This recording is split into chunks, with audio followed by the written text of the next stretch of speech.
Assalamualaikum warahmatullahi wabarakatuh. Perkenalkan, nama saya Melisa. Di sini saya akan menjelaskan materi selanjutnya, yaitu uji hipotesis pada analisis korelasi. Uji hipotesis juga bisa dilakukan pada analisis korelasi. Uji ini digunakan untuk membuktikan apakah antara variabel memiliki hubungan korelasi yang signifikan atau tidak. Selanjutnya, metode pengukuran korelasi. Ada dua metode yang bisa digunakan dalam pengukuran korelasi. Satu, koefisien korelasi person. Koefisien korelasi person merupakan metode pengukuran korelasi yang sering digunakan.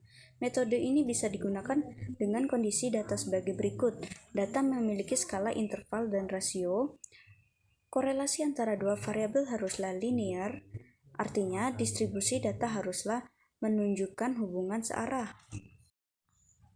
Yang kedua, korelasi negatif. Korelasi negatif adalah hubungan antara dua variabel di mana kenaikan satu variabel menyebabkan penurunan nilai dari variabel lainnya. Begitu juga sebaliknya, semakin kecil nilai suatu variabel, semakin besar nilai variabel lainnya. Selanjutnya, hal yang perlu digarisbawahi dalam menggunakan analisis korelasi. Yang pertama, korelasi tidak bisa menjelaskan hubungan sebab akibat. Yang kedua, korelasi negatif bukan berarti tidak terdapat korelasi. Yang ketiga, kedua variabel yang dianalisis memiliki hubungan yang sama. Untuk soalnya, ingin diketahui seberapa kuat hubungan antara besarnya pendapatan seorang dengan pengeluaran atau konsumsi per bulan. Data dari 6 orang siswa yang diwawancarai diperoleh data sebagai berikut. X untuk pendapatan 800, 900, 700, 600, 700, 800. Y untuk konsumsi 300, 300, 200, 100, 200, 200. Untuk menghitung koefisien korelasi, maka disusun tabel bantu sebagai berikut. Untuk tabelnya, untuk nilai N-nya 1, 2, 3, 4, 5, 6.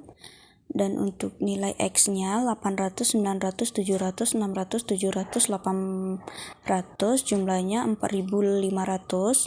Untuk Y-nya 300, 300, 200, 100, 200, 200, jumlahnya 1300. Untuk X kuadratnya 800 dikali 800 itu 640.000, 900 dikali 900 810.000, 700 dikali 700 490.000, 600 dikali 600 360.000, 700 dikali 700 490.000, 800 dikali 800 640.000, jumlahnya 3.430.000.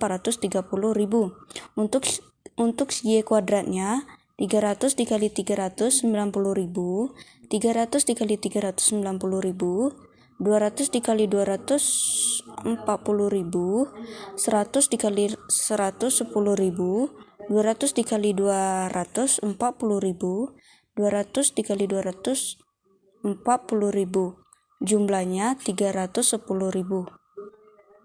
Untuk X Y-nya 800 dikali 300 jumlahnya 240.000, 900 dikali 300 270.000, 700 dikali 200 140.000, 600 dikali 100 60.000, 700 dikali 200 140.000, 800 dikali 200 160.000, jumlahnya 1.010.000.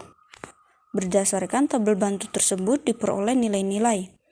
Sigma X sama dengan 4.500, sigma Y sama dengan 1.300, sigma X kuadrat sama dengan 3.430.000, sigma Y kuadrat sama dengan 310.000, sigma XY sama dengan 1.010.000.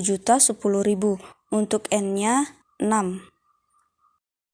Untuk menghitung koefisien korelasi, maka nilai-nilai tersebut dimasukkan dalam rumus koefisien korelasi sebagai berikut. R sama dengan N dikali sigma XY dikurang sigma X sigma Y per N dikali sigma X kuadrat dikurang sigma X kuadrat. Akar N dikali sigma Y kuadrat dikurang sigma Y kuadrat sama dengan 6 dikali 1.010.000 dikurang 4.500 dikali 1.300 per akar 6 dikali 3.430.000 dikurang 4.500 kuadrat akar 6 dikali 310.000 dikurang 1.300 kuadrat sama dengan 6.060.000 dikurang 5.850.000 per akar 20.580.000 dikurang 20.250.000 akar 1.860.000 dikurang 1.660.000 sama dengan 210.000 dikurang per akar 330.000 akar 170.000 sama dengan 210.000 per 236.854 sama dengan 0,886621. Jadi diperoleh nilai koefisien korelasi R sebesar 0,886621. Karena nilainya positif dan mendekati 1, berarti hubungan konsumsi dan pendapatan kuat dan searah atau positif. Artinya, peningkatan atau pendapatan seseorang akan diikuti dengan peningkatan pengeluaran atau konsumsi. Baiklah, untuk contoh yang kedua, misalkan menggunakan data yang sebelumnya, yaitu hubungan antara pendapatan dan konsumsi. Diajukan hipotesis yang menyatakan ada hubungan yang signifikan antara pendapatan dengan konsumsi. Penyelesaiannya, rumus hipotesisnya, HO P sama dengan 0, tidak ada hubungan yang signifikan antara pendapatan dengan konsumsi. HO P tidak sama dengan 0, ada hubungan yang signifikan antara pendapatan dengan konsumsi. Taraf alfa sama dengan 0,05, selanjutnya dapat dicari nilai T tabel pada alfa sama dengan 0,05. Derajat bebas sama dengan N dikurang 2 sama dengan 5, yaitu sebesar 2,776451. Untuk kriteria pengujiannya, yang pertama HO ditolak jika T hitung lebih dari T tabel atau probabilitas kurang dari 0,05. Selanjutnya, HO diterima jika T hitung kurang dari sama dengan T tabel atau probabilitas lebih dari sama dengan 0,05. Selanjutnya, menghitung nilai T dengan rumus T sama dengan R kuadrat akar N dikurang 2 per akar 1 dikurang R kuadrat.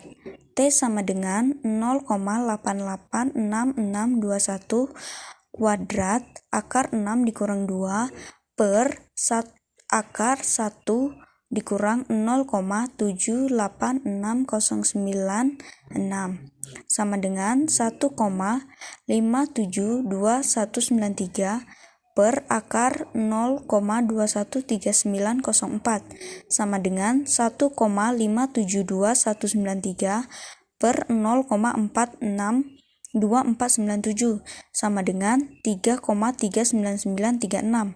Jadi, diperoleh nilai T hitung sebesar 3,39936.